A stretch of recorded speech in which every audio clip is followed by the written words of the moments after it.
Assalamu alaikum wa rahmatullah. N'aie pas peur, le ver de terre ne va pas te manger, hein. C'était la blague du jour. Mehdi, ton prof d'arabe. On se retrouve pour la vidéo numéro 3, la troisième leçon, pour apprendre à lire l'arabe en ligne. Alors, une dizaine de nouveaux mots en même pas 10 minutes. Ça te tente ou pas? Ok, alors let's go pour une nouvelle leçon avec ma méthode T'es beau gosse. Cette lettre, c'est ce qu'on appelle le DEL. Ça, c'est son nom, hein. T'es pas obligé de retenir son nom pour l'instant, c'est pas super important, surtout que c'est une formation gratuite et que c'est censé te montrer que c'est simple et que t'as pas besoin de retenir des choses super compliquées. Tu remarques, donc ça c'est la lettre. Comment elle s'écrit? On dirait un peu comme un boomerang, quelque chose comme ça, ok? Donc ça, le son que cette lettre fait, c'est le D, exactement comme le D en français, d'accord? Le D de Didier, hein, d'accord? Des fois, j'aime bien donner des exemples comme ça, justement, parce que à l'audio, on peut confondre avec d'autres lettres. Donc le son que ça va donner, c'est ça, le D, comme le D en français. C'est doudoun, d'accord? Doudoun, comme ici, justement, un vers, ok? Alors, on commence la lecture. Da, dou, doun, di. Jusqu'à présent, tout va bien pour toi. Ok? Da, dou, doun, di. Et c'est là où ça se complique. Enfin, ça se complique, non, mais c'est la nouveauté. Il faut bien que tu apprennes de nouvelles choses, non? Ok.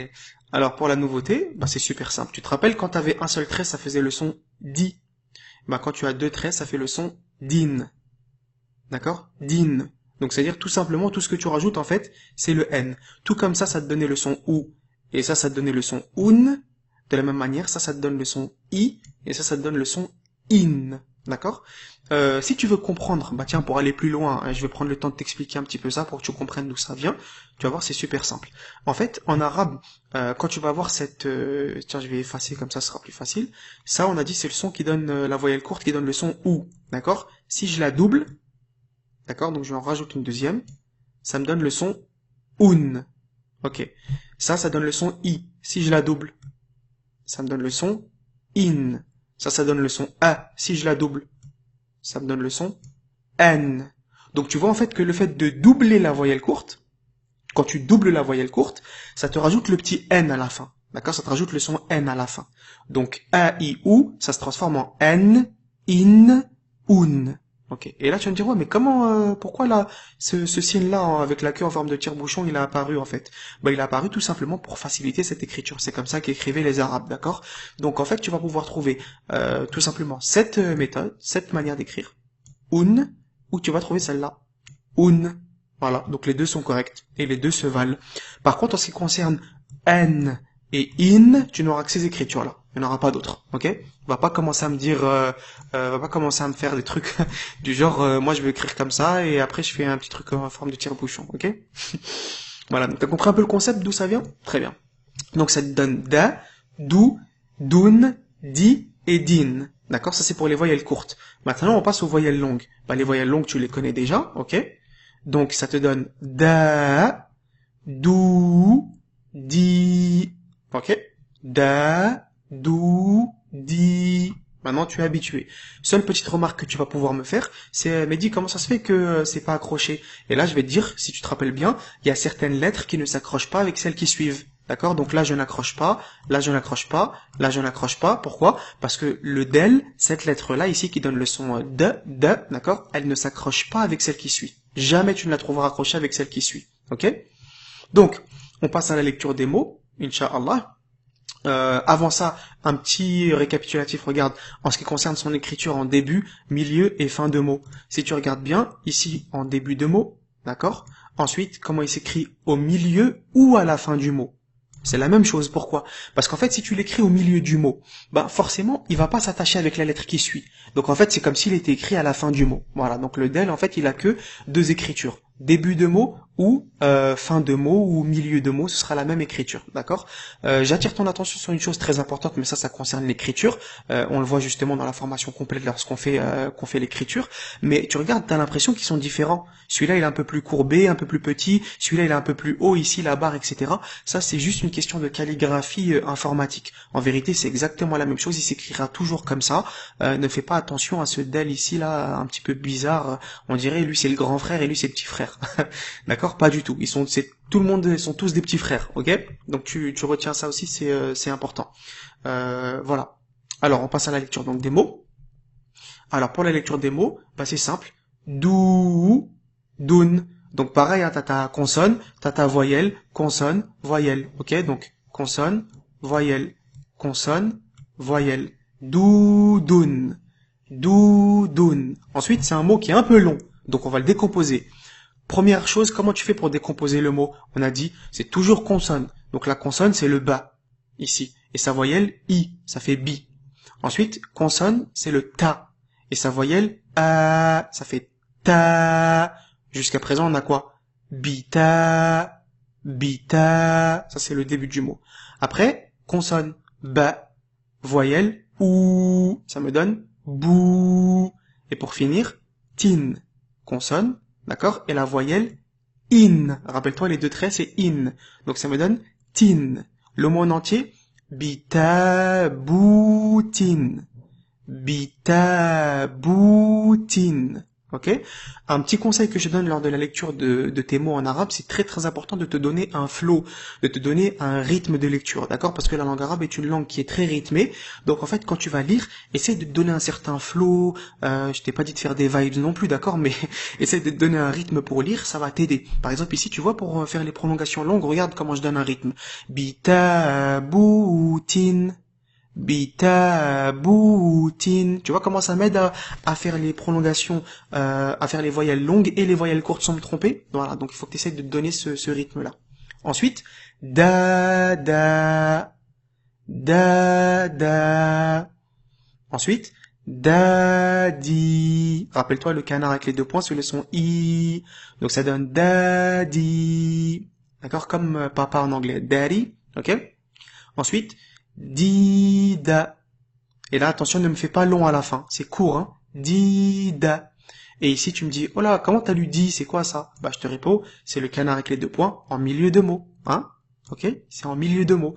Sauf que là, en vérité, il est au milieu du mot, mais son écriture, c'est comme si c'était en début de mot. Pourquoi? Parce que le del ne s'accroche pas avec la lettre qui suit. D'accord? Dida. Ok. Et rappelle-toi, lui, il fait Zarma le grand frère, mais c'est le petit frère, hein. D'accord, c'est la même écriture, c'est juste que c'est en informatique que ça change. Ensuite, bi, ba, fais très attention. Bi, ba. C'est pas parce que les deux points ils sont côte à côte que tu crois que ça va être le son i, hein. Fais attention ici. Chaque lettre a son point. Bi, ba, bin. Là t'as que des bas. Bi, ba, bin. Bi, ba, bin. Ensuite, bi, dou, din. Bidoudine. Bidoudine. Voilà mon ami, tout simplement. Voilà, donc ça fait quoi? 8 minutes? Et encore, j'ai blablaté, j'ai fait des blagues et tout, hein. Donc tu vois bien qu'en 5 minutes, bah t'as appris une dizaine de nouveaux mots. Subhanallah. Et encore là, c'est que les mots qu'on t'a mis ici. D'accord? Mais il y a beaucoup d'autres mots qu'on n'a pas vus, que tu peux également lire, qui se composent uniquement des 3 premières lettres que t'as lues jusqu'à présent. Voilà. Donc c'est extrêmement facile, subhanallah, extrêmement rapide, extrêmement simple, à partir du moment où tu as accès tout simplement à la bonne méthode, comme d'habitude. Ok? Donc mon ami, comment dire, je voulais dire quelque chose de super important, c'est qu'on oublie souvent, subhanallah, mais ce genre de formation en ligne, outre le fait que ce soit important d'avoir accès à la bonne méthode, etc., mais les formations en ligne, l'apprentissage en ligne, c'est super important aussi parce que il y a des personnes qui ont un emploi du temps chargé, ils n'ont pas forcément le temps de se déplacer à la mosquée, dans des instituts, etc., pour apprendre la langue arabe, alors que c'est extrêmement important d'apprendre la langue arabe, c'est même essentiel, c'est crucial, d'accord? J'en ai parlé souvent dans les différents webinars que j'ai fait en ligne. C'est certaines personnes, subhanallah, j'ai eu des élèves aussi qui habitaient à la campagne, bah ils n'ont pas d'institut, ils n'ont pas de mosquée dans le coin. Certains élèves me disaient, subhanallah, la première mosquée, elle était à 30 ou 50 kilomètres de chez eux.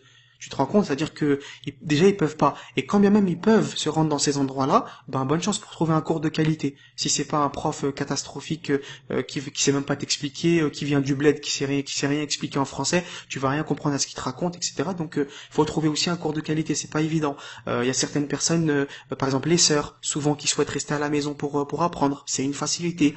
Les personnes qui préfèrent apprendre à l'aise en étant à la maison. T'as vu des fois par exemple tu vas prendre ton cours d'arabe, il pleut, il neige, il fait froid, t'as la flemme de sortir. Là, au moins, t'es à la maison, t'as pas d'excuse par rapport à ça.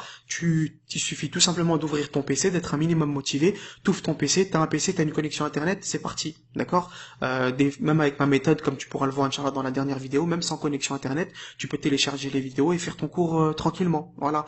J'ai eu, subhanallah, à une époque, pas mal d'élèves qui étaient à mobilité réduite. Donc c'est-à-dire que même pour les handicapés, subhanallah, ça leur permet d'apprendre la langue arabe et ça on n'y pense pas aussi. Ils peuvent pas forcément se déplacer, ok? Et surtout, même si jamais tu ne rentres pas dans ces catégories-là, c'est important d'avoir des cours en ligne. Pourquoi? Parce que tu peux avoir des cours de qualité en ligne. D'accord? Alors que tu peux avoir des cours en vrai avec un professeur dans un institut à la mosquée qui sont des cours catastrophiques. Ce sera pas des cours de qualité. Donc moi personnellement, je préfère suivre des cours en ligne de qualité plutôt que de suivre des cours en vrai avec un professeur qui sont des cours qui donnent qu'une envie, c'est de fuir. D'accord? Et plusieurs fois on m'a rapporté des histoires comme ça, subhanallah, depuis 5 ans que j'enseigne. Ok? Surtout aujourd'hui, c'est rare de voir des cours de qualité qui sont simples, qui sont efficaces, qui sont adaptés aux francophones et avec un prof justement qui va t'accompagner, qui va se soucier de ta progression. D'accord? Moi, la chose la plus importante justement que me disent les élèves à la fin du cours quand ils ont terminé le cours complet, je leur mets comme ça un petit témoignage où ils me disent voilà, je leur demande quelle est la chose qu'ils ont aimé le plus dans le cours. Et ben, subhanallah, la majorité d'entre eux, ils me disent quoi? Ils me disent c'est la proximité avec toi, le fait qu'on puisse parler avec toi, que tu nous accompagnes, qu'on sent que t'es vraiment là, que tu nous aides. C'est pas comme si j'étais livré à moi-même sur Internet et que j'apprenais l'arabe sur Internet tout seul. Voilà. Donc, mon ami, dans la dernière vidéo de la série, tu vas découvrir, Inch'Allah, ma méthode donc de A à Z, un aperçu exclusif de ma plateforme d'apprentissage en ligne avec les étudiants, tout ça. Donc, tu verras, Inch'Allah, tout le détail de ça dans la dernière vidéo de la série. Et bien évidemment, je te laisse avec une question sous la vidéo. N'oublie pas de répondre à la question sous la vidéo. Et si tu as d'autres questions par rapport à la méthode, par rapport à la vidéo que tu viens de voir, etc., sans aucun problème, tu me les poses en bas, Inch'Allah, sous la vidéo et je me ferai un plaisir de te répondre. Comme d'habitude, tu prends soin de toi et je te donne rendez-vous très bientôt, Inch'Allah. Wassalamu alaikum wa rahmatullahi wa barakatuh.